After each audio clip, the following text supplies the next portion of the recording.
তোমরা জানো না, তোমরা বুঝতে পারো না, বুঝতে নিশ্চয়ই পারো। এই যে কি যে তোমাদের দর্শক তৈরি করেছো তোমরা ভাবা যায় না। এই তো একেবারে আপনাদের জন্য আমরা তো অসাধারণ নাম বুঝছি তো, মানে এখানে ডাক পড়লে মনে হয় যে ছুটে যাই, কারণ এখানে একটা স্বস্তি পাই, জানো, একটা রিলিফ ফিল করি যে আমরা যেন সুরের মধ্যে ডুবে আছি। তুমি দেখো আজকে আমরা যে দুজনকে নিয়ে, ব্যক্তিত্বকে নিয়ে আমরা আজকে অনুষ্ঠান করছি, প্রণবদা, গৌরীদা উপমা দিয়ে লেখাই ধরো। আমি যে জলসাগরে শুধু উপমার উপরে দেখো, আপনি আর কিচ্ছু না, আমি তোমাকে লিটারেলি একটু বলেছি। আমি যে জলসাঘরে বেলোয়ারি ঝাড়, নিশি ফুরালে কেহ চায় না আমায়, জানি গো হায়। যেমন সাপিনীকে, সবই উপমা, যেমন সাপিনীকে পোষ মানায় ওঝা, তেমনই ভালোবাসাকে পোষ মানায় এই রাজা, ভালোবাসা তার প্রজা। আবার আসছে, এই মনটা যদি সিরাজ সাজে ভাগ্য মির্জাপুর। তুমি ভাবতে পারো, বুঝলে মো নটবর, তুমিও যাবে না আমিও যাব না, না না না, আজ রাতে আর যাত্রা শুনতে যাও। এই যে কম্পোজিশন, তুমি এলিটারেশনে আসো, উপমায় আসো, এলিটারেটিভ স্টাইলে, এই মেঘলা দিনে একলা থাকে না তুমি, তুমি মৌজমে আজ মৌ জমেছে, আমাদের একজন ডেকেছেন, আমাদের একজন ডেকেছেন। হ্যালো হ্যালো হ্যালো, নমস্কার, সুপ্রভাত। আমি বাংলাদেশের, নমস্কার, শুভ সকাল শুধু নয়, শুভ সকাল বলবো না, এই শুভটা যদি চিরন্তন হতো তাহলে আমার বোধহয় শব্দ পছন্দ করা লাগতো না বারংবার বাক্য সাজাতে। তারা মিউজিক সহ উপস্থাপনার মাধ্যমে যে আজকে মহামিলনের যোগসূত্র রচনা করলেন, তাতে আমার বলার কিছু নেই। ওই যে আগে কিছুক্ষণ আগে আমার বলার কিছু ছিল না, আমার মোবাইলের ওটা টিউন ছিল, কিন্তু আসলে আজকে হৈমন্তীদি এবং মৃণাল বন্দ্যোপাধ্যায়, এই দুজনকে আমি শুধু বলবো যে রবীন্দ্রনাথ বোধহয় আপনাদের জন্যই লিখেছিলেন, উৎকণ্ঠ আমার লাগি যদি কেউ প্রতীক্ষা থাকে, সেই ধন্য করিবে আমাকে। আবার গানের বর্তমান অবস্থা নিয়ে যে মন্তব্যগুলো আমি ইতিপূর্বে শুনে ফেলেছি, তাতে আমার মনে হয় দাও ফিরে অরণ্য লবে নগর, অর্থাৎ আজকের বাস্তবতায় যে ভাব, যে ভাষা আমরা গানে প্রকাশ করছি, কিন্তু যে সৌন্দর্য ইতিপূর্বে বিকশিত হয়ে গেছে তাকে অতিক্রম করে যদি আমরা কোনো সৌন্দর্য প্রকাশ করতে যাই, তাতে বিভৎসতা এসে পড়ে। এই বিভৎসতার মাঝে এই সুন্দরের সবিনয় উপস্থাপনার মাধ্যমে প্রকাশের যে প্রচেষ্টা, তা চির দীর্ঘায়ু হোক। তারা মিউজিক উপস্থাপিকা সহ এই সমস্ত গড়ের সাথে বাংলার হস্যকার যোগ করে আরো বৃহৎ আকারে প্রকাশিত হোক। সকলকে শ্রদ্ধাঞ্জলি সহ শুভ সকালের প্রত্যাশায় নয়, শুভ অন্তিম যাত্রা পর্যন্ত দীর্ঘায়িত হোক। অনেক অনেক ধন্যবাদ। এত আবেগ, এত ভালোবাসা আপনাদের, আমাদেরকে ছুঁয়ে যায়। আমরা তারা মিউজিক সফল মাধ্যম হতে পেরেছি শিল্পী এবং তার শ্রোতার মধ্যে, এটাই আমাদের কাছে বড় পাওনা।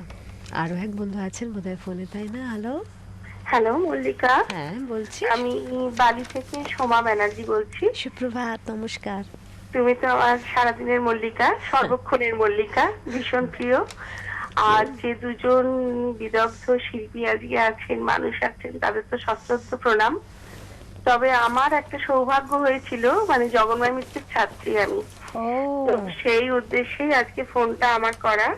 কমল দাশগুপ্ত এবং প্রণব রায়ের গান শুনে আমরা বড় হয়েছি এবং শিখেছি, সেই জন্য আজকে চোখে জল ছাড়া আর কিছুই নেই। তিনি নেই পৃথিবীতে, কিন্তু ওনারা চিরকালীন, চিরন্তন। ওনাদের সম্বন্ধে আর আমার কিছু বলার নেই, শুধু প্রণাম আপনাদের জন্য। আমরা এই প্রজন্মের মানুষ হয়ে, আমার দাদুর খুব নিকট বন্ধু ছিলেন কমল দাশগুপ্ত, সেই জন্য আমরা পরিবারগতভাবে, মানে গ্রামাফোন রেকর্ড আমাদের অন্তরে, আমাদের মনে, আমাদের মননে, আমাদের প্রাণে। আর কিছু গান দিদিকে আজকে রিকোয়েস্ট করার আমার দৃশ্যতা নেই, তবুও বলছি। প্রণব রায়ের লেখা জানি বাহিরে আমার, তুমি অন্তরে নও, জ্যোতিকা রায়ের, যদি জানা থাকে চেষ্টা করব। কত গান কোথায় আসলে না সঙ্গে থাকো। কি হয়েছে অপূর্ব জানো, গান। ওনার মতন আমারও স্মৃতিটা কিরকম আসে, কারণ আমার বাবার জন্যে আমি কমল দাশগুপ্তকে অনেক কাছের করে পেয়েছি যখন তখন খুবই অসুস্থ এরকম অবস্থায়, এবং আমার খুব ইচ্ছে ছিল যে ওনার সামনে গিয়ে বসে আমি একটা ওনার গান শুনবো, শিখবো। সেগুলো আমার বাবার একটা পূরবী সঙ্গীতায়ন বলে স্কুল ছিল, সেখানে ওনার সঙ্গে আমরা অনেকক্ষণ সময় কাটাতে পেরেছি। যদিও আমি তখন অনেক ছোট, তবু স্মৃতিটা রয়ে গেছে। আজকে আমার খুব ভালো লাগছে যে তোমার মুখ দেখে মনে হচ্ছে যে আমার বাবাকে তোমার এই সবাই সময়টা দিতে চিনতেন পেরেছি। বলে আমার খুব কাছে যাওয়ার সুযোগটা হয়েছিল। যেমন সুরশ্রী অর্কেস্ট্রায় রবীন চট্টোপাধ্যায়ের সুরে যখন গান হচ্ছে তখন সে আমি গিয়ে বসে বসে দেখতাম, প্রণব রায় এলেন, উনি সুর করছেন, উনি লিখছেন, আবার কখনো দুটো লাইন লিখে ওনার সামনে এগিয়ে দিলেন, তখন সুর হচ্ছে। এইগুলো দেখেছি তো, সেগুলো এই ওনার মতন আমারও অনেক ছোটবেলার স্মৃতি মনে পড়ছে আর কি। আমাদের সঙ্গে এক বন্ধু অনেক দূর থেকে ফোন করেছেন। নমস্কার, শুভ সন্ধে। হ্যাঁ, সুপ্রভাত। শুভ নমস্কার সন্ধে। মল্লিকা দি। ও, হ্যাঁ, আচ্ছা। কোহিনূর বলুন হৈমন্তী দি। আপনি। হ্যাঁ, হৈমন্তী দি, নমস্কার, সুপ্রভাত, নমস্কার। নমস্কার। আর শ্রদ্ধেয় মৃণাল দা, আপনাকেও সুপ্রভাত, নমস্কার। খুব ছোট করে বলি, এত ভালো লাগছে। আমরা তো আপনাদের অনেক পরের প্রজন্মের, তবুও ওই যে প্রণব রায়ের কথা হচ্ছে আজ, এমন অনেক গান প্রণব রায়ের আছে, মানে নজরুল গীতির সঙ্গে অনেক সময় গুলিয়ে ফেলি আর কি। কত গান, এত ভালো কথা। 50 আর বছর 60 বছরে গৌরী প্রসন্ন মজুমদারের প্রচুর গান। বাংলা আধুনিক বলুন, বাংলা ছবির গান বলুন, খুব সুন্দর। আর আজকে সবচেয়ে ভালো লাগছে আজকে শ্রদ্ধেয় মৃণালদার মতো একজন এসছেন।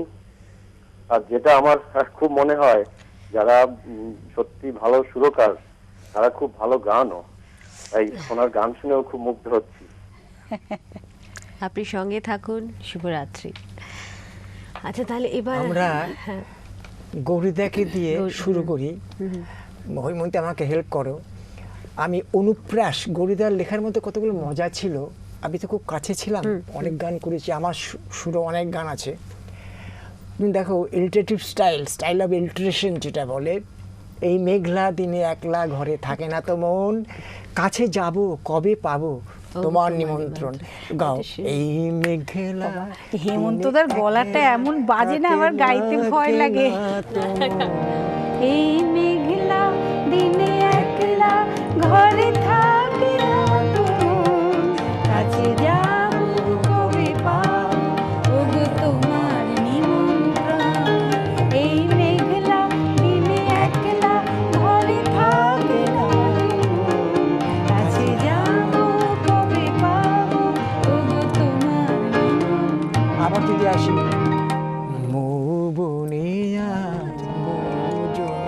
এলিটারেশন দাও না। কথা ডাকে মৌমাছিরা আর কি দূরে থাকে।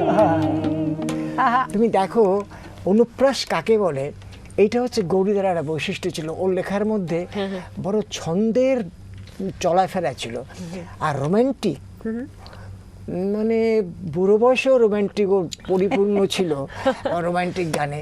আচ্ছা, তুমি যে আমারটা কি গৌরীদার লেখা? গৌরীদার না? লেখা, আমি তবে আসছি তো। দেখো কি তুমি যে এখনকার আমার গান মনে ওগো মোর গীতিময় সন্ধ্যাদি, আহা। তারপরে হেমন্তদার, গৌরীদার মধ্যে আমি একটু তোমায় বলি, গৌরীদার মধ্যে একটু গুরুদেবের ছায়া পাই আমরা। কবিগুরু রবীন্দ্রনাথের একটু ওর লেখার মধ্যে আমরা পাই, সেটা আমরা ধরা পড়ে গেছে। আজ দুজনার দুটি পথ গো দুটি দিকে গেছে বেঁকে, তোমার এ পথ আলোয় ভরানো জানি, আমার এ পথ আধারে আছে যে ডেকে। একটু গাও না এটা। আজ দুজনার দুটি পথ গো দুটি দিকে গেছে বেঁকে, তোমার পথ আলোয় ভরানো জানি, আমার এ পথ আছে গেছে যে ঢেকে। আজ দুজনার বলো। দুটি পথ দুটি দিকে গেছে বেঁকে। তুমি ভেবে দেখো গান। যে কি কম্পোজিশন। আমার একটা গান দুটি পাতা ছবিতে গৌরীদা বলল যে মৃণাল তুই কেমন গান চাস, একটা বাচ্চা টিনেজার্স অশিক্ষিত মেয়ে, শুধু মন দিয়ে দেখো, এই মনটা যদি না থাকতো আমার কিছুই মনে পড়তো না। দেখো মনটাকে কি সুন্দর লাগিয়েছে। এই মনও তবে এমন করে কেমন কেমন করতো না, এই যে মনকে নিয়ে, হ্যাঁ এই মনটা যদি না থাকতো আমার কিছুই মনে পড়তো না, মনও তবে কেমন করে কেমন কেমন করতো না আর আমার মনে। এই মনটাকে কি সুন্দরভাবে স্ক্যানিং করেছে। আর এই লোকটা ছন্দের রাজা ছিল। আর প্রেমের গান তুমি স্বদেশ ভাবনা বলো, মাগো ভাবনা কেন, প্রতিবাদী ভাবনা বলো, মানুষ খুন হলে পরে, তুমি বৈষ্ণব দর্শন থেকে নাও, বৈষ্ণব সাহিত্য থেকে নাও, আমি আঙুলও কাটিয়া কলমও বানাই চোখের জলে কালি, কি অসাধারণ কম্পোজিশন। আবার সেই মানুষই ইয়েতে আর কাজ নেই, ও ডাকাতিয়া বাসি, বাসি শুনে আর কাজ নেই নাকি, ও ডাকাতিয়া বাসি, ও দিন দুপুরে চুরি করে, হ্যাঁ রাত্রিতে তো কথা নেই। আবার সেই আবার সেই গৌরীদের লেগেছে, দাদা পায়ে পড়ি রে মেলা থেকে বউ এনে দে, দাদা পায়ে পড়ি রে মেলা থেকে বউ এনে দে। তুমি ভেবে দেখো। আবার সেই মানুষই বলছে, মানুষ খুন হলে পরে মানুষই তার বিচার করে, নেই তো খুনির মা তবে কেন পায় না বিচার নিহত গোলাপ, বৃন্ত থেকে ছিঁড়ে নেয়া নিহত গোলাপ। এই যে কম্পোজিশনের মধ্যে ভেরিয়েশন,